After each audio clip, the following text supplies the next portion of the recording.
কয়েকটা কাজ আমি বলি। প্রথম কাজ হচ্ছে নিয়াত করতে হবে যে এই রমাজানটাতে আমি আমার সমস্ত গুনাহ মাফ করানোর চেষ্টা করব। কারণ নবী সাল্লাল্লাহু আলাইহি ওয়াসাল্লাম বলেছেন, সেই ব্যক্তির জন্য ধ্বংস যে ব্যক্তি রমজান মাসকে পেয়েছে কিন্তু তার গুনাহ মাফ করাতে পারে না। কে জানে এটা আমাদের শেষ রমাদান হতে পারে? আল্লাহ না করুক। আমরা দোয়া করি আল্লাহ পাক আমাদেরকে বেশি বেশি রমাদান দান করুক, বেশি বেশি লাইলাতুল কদর দান করুক। প্রথম শুরু হচ্ছে আপনি মাসের বাজার আগে করে ফেলবেন। আমি একটু প্র্যাকটিক্যাল কথা বলবো আর কি। আপনি রমাদান মাসের বাজার এই শাবান মাসে করে ফেলার চেষ্টা করেন। পারলে ঈদের শপিংটাও করে ফেলার চেষ্টা করেন। রমজান মাসে বেশি বাইরে যাবেন এবং টাকা পয়সা নিয়ে গিয়ে যে স্ত্রী সন্তানের হাতে দিয়ে দিবেন না, যাও বাইরে গিয়ে মার্কেটিং করে আসো, এই ভুলটা করতে যাবে। নিজে পরিবেশ নষ্ট করবে, রোজার যে আধ্যাত্মিকত্ব নষ্ট হবে, আরও হাজারটা যুবকের চোখের জানা করা প্রয়োজন নাই। আপনি পরিবারের কর্তা, লিস্ট করে ফেলেন, আপনাকে আল্লাহ পাক যতটুকু সামর্থ্য দিয়েছেন মূল জিনিসগুলো কিনে রেখে দেন, আর বাকি টুকটাক বাজার আপনি করবেন। আর যখন বাজারে যাবেন একটা দোয়া পড়বেন, আপনি 10 লক্ষ নেকি পাবেন ইনশাআল্লাহ। কত লক্ষ? 10 লক্ষ। দোয়াটা শিখাচ্ছি। দোয়াটা হচ্ছে লা ইলাহা ইল্লাল্লাহ ওয়াহদাহু লা শারীকা লাহু লাহুল মুলক ওয়া লাহুল হামদ ইউহয়ী ওয়া ইউমীত ওয়া হুয়া হাইয়ুন লা ইয়ামুত বিয়াদিহিল খায়রু কুল্লুহু ওয়া হুয়া আলা কুল্লি শাইইন কাদির। একবার পড়লে 10 লক্ষ নেকি পাবেন বাজারে গিয়ে। কেন পাবেন? কারণ বাজার সবচেয়ে নিকৃষ্ট জায়গা, যেখানে গেলে মানুষ আল্লাহকে স্মরণ করে না। সেখানে গিয়ে আপনি আল্লাহকে স্মরণ করেছেন, এই জন্য আল্লাহ পাক নেকি দিবেন ইনশাআল্লাহ। আসেন, এটা করার পর ঈদের যে শপিংটার কথা বলছি, এটা এই কারণে বলছি, লাস্টের দশকে আমরা ঈদের শপিংয়ে বেশি ব্যস্ত থাকি। এতে করে লাইলাতুল কদরটা আমরা হারিয়ে ফেলি। লাস্টের দশক আমরা হয় ইতেকাফ করব, না হলে বাসায় নামাজ পড়বো, পরিবারবর্গকে নিয়ে রাত জাগবো। পারা যাবে ইনশাআল্লাহ? তারাবির নামাজ তো পড়বোই ইনশাআল্লাহ জামাতে। এবং আপনি 20 পড়েন আর 8 পড়েন, আপনি নামাজের কোয়ালিটিটাকে ভালো করার চেষ্টা করেন, নামাজের কোয়ালিটিটাকে বেস্ট করেন। ধীরে ধীরে তেলাওয়াত করেন, ধীরে ধীরে রুকু সেজদা করেন, নামাজটাকে এনজয় করেন। সময় নিয়ে, টাইম নিয়ে, 2 ঘন্টা সময় লাগুক, 3 ঘন্টা সময় লাগুক, এনজয় করে নামাজ পড়েন। আল্লাহ পাক তৌফিক দান করুন। এরপর শেষ রাতে আবার ওঠেন, পরিবারবর্গকে নিয়ে নামাজে দাঁড়ান, একসাথে জামাত করে নামাজ পড়েন, পরিবারে নফল নামাজ পড়েন, বাসায় বরকত হবে ইনশাআল্লাহ। রাত জাগেন, বেশি বেশি দোয়া করেন, একটু তেলাওয়াত করেন, একটু জিকির করেন, তাসবিহ তাহলিল করেন, রাতটা কাটিয়ে দেন। শেষের দশকে মার্কেটে ঈদের শপিং করতে যায় না। ঈদের খুশি আছে, ঈদের আনন্দ আছে, ঈদে ভালো পোশাক পরবো, সব ঠিক আছে। এই খুশি কাদের জন্যে? কদ আফলাহা মান তাযাক্কা ওয়া যাকারা ইসমা রাব্বিহি ফাসাল্লা। কার জন্য ঈদের খুশি? যে ব্যক্তি রমজান মাসে আত্মশুদ্ধি অর্জন করতে পেরেছে, রোজা রেখেছে, যাকাত দিয়েছে, নামাজ পড়েছে, লাইলাতুল কদরে রাত জেগেছে, তারাবি পড়েছে, ইত্যাদি ইত্যাদি। এই ব্যক্তি আত্মশুদ্ধি অর্জন করেছে, এই ব্যক্তির জন্য ঈদের খুশি। যে রমজান মাসে সিনেমা দেখেছে, সিনেমার শুটিং করেছে, পর্নোগ্রাফি দেখেছে, সুদ খেয়েছে, শিরক করেছে, বেদাত করেছে, হারাম খেয়েছে, এর জন্য ঈদের খুশি। মানুষকে ঠকিয়েছে, ব্যবসায় মাল কম দিয়েছে, পণ্য মজুত করেছে, ইচ্ছা করে দ্রব্যের দাম বাড়িয়েছে, সরকারকে বিব্রত করেছে, জনগণকে দুর্ভিক্ষের দিকে ঠেলে দিয়েছে, এদের জন্য ঈদের খুশি? কখনো না। ঈদের খুশি তাদের জন্য যারা আত্মশুদ্ধি অর্জন করতে পেরেছে। আল্লাহ পাক বোঝার তৌফিক দান করুন, আমিন। এটা প্রথম টিপস দিলাম আপনাকে। এবার আসেন, আপনি রমাদানে প্ল্যান করবেন যে আপনার জীবনে বড় বড় পাপগুলো কি হয়েছে। এই পাপগুলো যদি মানুষের সাথে জড়িত হয়ে থাকে, আপনি মানুষের সাথে গিয়ে গিয়ে ক্ষমা নিয়ে নেবেন। কারো টাকা নিয়েছেন, দেন নাই, দিয়ে দিবেন। কারো সম্পত্তি পায়, দেন নাই, দিয়ে দিবেন।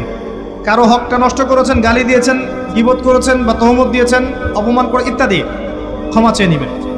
রমাদান মাসে মানুষের হকটা দিয়ে দেন। আল্লাহর কাছে জড়িত যে পাপগুলো আছে, এটার জন্য ইস্তেগফার যথেষ্ট। খালি যদি বলেন আস্তাগফিরুল্লাহাল্লাযী লা ইলাহা ইল্লা হুয়াল হাইয়ুল কাইয়্যুম ওয়া আতুবু ইলাইহি, 1 সেকেন্ডের মধ্যে আল্লাহ পাক আপনার সমস্ত পাপকে নেকি দিয়ে পরিবর্তন করে দিবেন সব। এবার প্র্যাকটিক্যালি যাবেন, সেহরি করবেন। সাহরির মধ্যে বারাকা আছে। সাহরি না করে রোজা রাখাটা উচিত না। সাহরির মধ্যে বারাকা আছে। একটা খেজুর হোক, 1 গ্লাস পানি হোক, আপনি সাহরি করবেন, এর মধ্যে বারাকা আছে। এবং সাহরির সময় এমনভাবে খাবেন না যে এটা আপনার জীবনের শেষ খাওয়া। কথা বুঝতে পারছেন? এত বেশি আইটেম করতে যায় না, এত বেশি ভোগবিলাসী হয়ে গেলে রোজার আধ্যাত্মিকত্ব থাকবে না। সেহরিতে অল্প খান, যদি খেতে হয় পেটের 3 ভাগের 1 ভাগ খান, 1 ভাগ ফাঁকা রাখেন, 1 ভাগ আপনি পানি দিয়ে পূর্ণ করেন। এখনকার কিছু তথাকথিত আশেকা রসুলের মতো হতে যায় না, যাদের ভুঁড়ির জ্বালায় চেয়ারে বসতে পারে না, এই কাজ করতে যায় না। এটা মুসলিমদের শোভা পায় না। আমরা পরিশ্রমী জাতি, কর্মঠ জাতি, আমাদের এইসব শোভা পায় না। এটাও শেষ জামানার হাদিসে আছে। কি নাই আসলে, শেষ জামানে এক শ্রেণী মানুষ বের হবে যারা হবে সাকিল, একদম বুড়িওয়ালা, ঠেস দিয়ে বসে থাকবে আরাম করে, এবং বলবে যে কোরআনে যা আছে আমি তাই মানি, হাদিসটা আমি মানি না, ইত্যাদি। আসেন, সাহরির পরে রোজা রেখেছেন, 5 ওয়াক্ত নামাজ জামাতে পড়ার চেষ্টা করে। খুব সিম্পল জিনিস, খুব বেশি কিছুর দরকার নেই আমাদের। 5 ওয়াক্ত নামাজ আপনি জামাতে পড়ার চেষ্টা করেন। বাসার থেকে ওযু করে বের হবেন, প্রত্যেক পদক্ষেপ হাঁটবেন, আপনার একটা স্টেপে একটা করে গুনাহ মাফ হবে, একটা নেকি লেখা হবে, মর্যাদা বাড়িয়ে দেওয়া হবে। একে 10 দিয়ে গুণ করা হবে, রমজান মাসে আরো 70 দিয়ে গুণ করা হবে ইনশাআল্লাহ। ফজরের নামাজটা জামাতে পড়লেন, নামাজটা জামাতে পড়ার পর আপনি বসে থাকবেন, কিছু সময় জিকির, আজকার, তাসবিহ, তাহলিল করবেন। পারলে 1 পারা করে কোরআন তেলাওয়াত করবেন। রমাদান মাসে প্রত্যেক দিন 1 পারা করে কোরআন তেলাওয়াত করার চেষ্টা করবেন। 30 দিন 30 পারা, রমাদানে অ্যাটলিস্ট একটা খতম পারা যাবে, অ্যাটলিস্ট একটা খতম চেষ্টা করা যায় না ইনশাআল্লাহ। ফজরের নামাজ হয়ে গেছে, আপনি কোরআন তেলাওয়াত করেন। 1 পারা পড়তে সময় লাগবে আধা ঘন্টা, 40 মিনিট, কারো 1 ঘন্টা। এরপর সূর্য উঠে যাবে, উঠে গেলে পরে আপনি 2 রাকাত ইশরাকের নামাজ পড়বেন, নামাজটা পড়ে বাসায় যাবেন। আল্লাহর নবী বলছেন সাল্লাল্লাহু আলাইহি ওয়াসাল্লাম, আপনার আমল নামায় একটা কবুল হজ, একটা কবুল ওমরার নেকি লেখা হবে ইনশাআল্লাহ। এবার রেস্ট করেন, বাসায় গিয়ে রেস্ট করেন। যখন ঘুমাবেন তখন ঘুমের সুন্নাহগুলো আদায় করেন। সূরা ফালাক, নাস, ইখলাস পড়েন, ফু দেন, দিয়ে গা মাসাহ করেন, আয়াতুল কুরসি পড়ে ঘুমান, ঘুমের দোয়া পড়ে ঘুমান, ঘুমটাও নেকি হবে ইনশাআল্লাহ। এরপর হয়তো আপনি কাজে যাবেন, চাকরিতে যাবেন, বা ব্যবসায় যাবেন, বা আপনি শিক্ষাক্ষেত্রে যাবেন, ইত্যাদি ইত্যাদি। যে ক্ষেত্রেই যান না কেন আপনি মনে রাখবেন আপনি রোজাদার। যে ক্ষেত্রেই যান আপনি মনে রাখবেন আপনি রোজাদার। আমি কারোর সাথে এখন ঝগড়া করতে পারবো না, কারোর সাথে এখন মারামারি করতে পারবো না, আমি কারো গীবত করতে পারবো না, আমি মিথ্যা বলতে পারবো না, আমি মাপে কম দিতে পারবো না, আমি জনগণকে ঠকাতে পারবো না, আমি রোজাদার। এটা মনে রাখবেন। এটা মনে রাখলে পরে দেখবেন ইনশাআল্লাহ তাআলা আপনি আল্লাহকে পাচ্ছেন, আল্লাহর মারিফত পাচ্ছেন। খাচ্ছি না আল্লাহর ভয় না, পানি পান করছি না, স্ত্রী সহবাস করছি না, কার ভয়ে? আল্লাহর ভয় না। এত কঠিন কাজ করার পরেও রোজার নেকি পাওয়া যাবে না যদি রোজা রাখা অবস্থায় আমি মিথ্যা বলি, মাপে কম দেই, গীবত করি, সুদ খাই, জেনা করি, ইত্যাদি। নবী সাল্লাল্লাহু আলাইহি ওয়াসাল্লাম বলেছেন সেই ব্যক্তির পানাহার ছেড়ে দেয় আল্লাহর কিচ্ছু যায় আসে না, যে ব্যক্তি রোজা রেখে অশ্লীল কাজ করেছে। মা বোনদেরকেও বলবো, রোজা রেখে যদি বেপরদায় চলেন রোজার কোনো দাম নাই। রোজা রেখেও যদি এমন কাপড় পরে চলেন যেই কাপড় পরা না পরা একই কথা, ঢাকা শহরের ফ্যামিনিস্ট মেয়েদের মতো জিন্স আর গেঞ্জি পরে ঘোরেন, রোজা রাখা না রাখা আপনার একই কথা।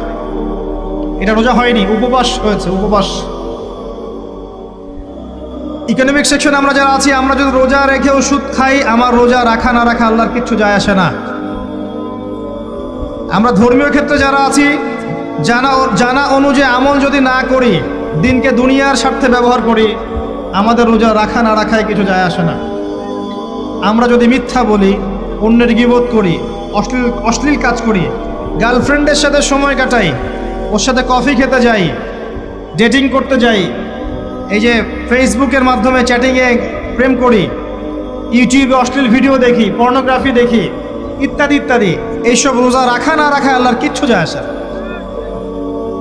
আমি হাত জোর করে বিনতি করছি ভাই, খাওয়া পান করা, স্ত্রী সহবাস ছেড়ে দেওয়ার নাম রোজা নয়, এটার নাম রোজা নয়, এটা একটা অংশ রোজার মাত্র। রোজা রেখে আল্লাহর যাবতীয় হারাম ত্যাগ করলে পরে রোজা হবে ইনশাআল্লাহ। এই কাজগুলো করার চেষ্টা করি, আল্লাহ পাক তৌফিক দান করুন। রোজা রাখা অবস্থায় আপনি বেশি বেশি জিকির করবেন। কি করবেন?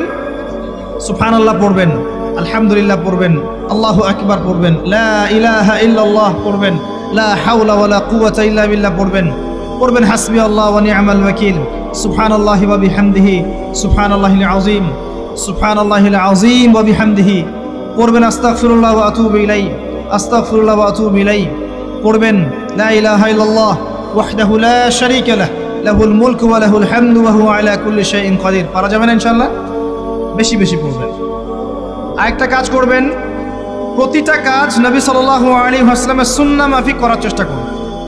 সুন্নাহ মাফিক, খাচ্ছেন তার সুন্নাহ মাফিক, টয়লেট করছেন তার সুন্নাহ মাফিক, ঘুমাচ্ছেন তার সুন্নাহ মাফিক। সুন্নাহর বইগুলো আছে না বাজারে, কিনে নেবেন। কিনে নিয়ে দেখবেন প্রতিটা কাজ কিভাবে করলে সুন্নাহ হবে। এই কাজগুলো করতে গিয়ে আপনাকে গভর্নমেন্ট বাধা দিবে, বিশ্বের পরাশক্তিরা বাধা দিবে, আপনাকে কি কেউ পিটাবে এগুলো করলে, জেল খাটাবে? এগুলো আমাদের ব্যক্তি স্বার্থের ব্যাপার, ইচ্ছা করলেই করা যায়। এই ইচ্ছাটা আল্লাহ পাক আমাদের অন্তরে জাগ্রত করুন, আমিন। একটা কাজে কথা বলবো, নর্মালি আমরা ফরজগুলোতে বেশি ফোকাস করি, ফরজ ওয়াজিবে। রমজান মাসে সুন্নত মোস্তাহাবেও ফোকাস করতে হবে। রমাদানে একটা নফল আপনাকে ফরজের নেকি দিয়ে দিবে ইনশাল্লাহ, রমাদান একটা সুন্নাহ আপনাকে ফরজের নেকি দিবে ইনশাল্লাহ। রমজান মাসে শুধু ফরজ নয়, একটু সুন্নাহ সলাদগুলো, নফল সলাদগুলো একটু বেশি বেশি পড়ার চেষ্টা করি, আল্লাহ পাক তৌফিক দেন। স্পেশালি একটা কাজ করার চেষ্টা করতে পারি, ওযু যখন ভেঙে যায়, টয়লেট করলেন ওযু ভেঙে গেল, সাথে সাথে হালকা করে ওযু করে ফেলার চেষ্টা করে, সবসময় পবিত্র থাকার চেষ্টা করে। বেলাল আল হাবাশি নাম শুনেছেন? রাদিয়াল্লাহু আনহু। নবী সাল্লাল্লাহু আলাইহি ওয়াসাল্লাম বলছেন, আমি যখনই জান্নাতে গিয়েছি বেলাল তোমার পায়ের শব্দ শুনেছি। সুবহানাল্লাহ। যেই বেলালকে উত্তপ্ত মরুভূমিতে শুইয়ে নির্যাতন করা হচ্ছে, সেই বেলাল বলছেন আহাদুন আহাদ। সেই বেলাল রাদিয়াল্লাহু আনহুর নামে শানে সূরা নাজিল হচ্ছে কুল হুয়াল্লাহু আহাদ। ওই বেলাল রাদিয়াল্লাহু আনহুকে নবী সাল্লাল্লাহু আলাইহি ওয়াসাল্লাম বলছেন, যখনই জান্নাতে যাই তোমার পায়ের আওয়াজ শুনি, তুমি কি এমন আমল করো যার কারণে এই মর্যাদা তোমার? বেলাল রাদিয়াল্লাহু আনহু বলছেন, আমি তো স্পেশাল তেমন কোনো আমল করি না, আপনারা যা করেন আমিও তাই করি, তবে আমার যখনই ওযু ভেঙে যায় আমি ওযু করি, আর আমি ওই ওযু দিয়ে 2 রাকাত নামাজ পড়ি। এটাকে তাহিয়াতুল ওযুর নামাজ বলে। রমজান মাসে করার চেষ্টা করি, আল্লাহ পাক তৌফিক দান করুন।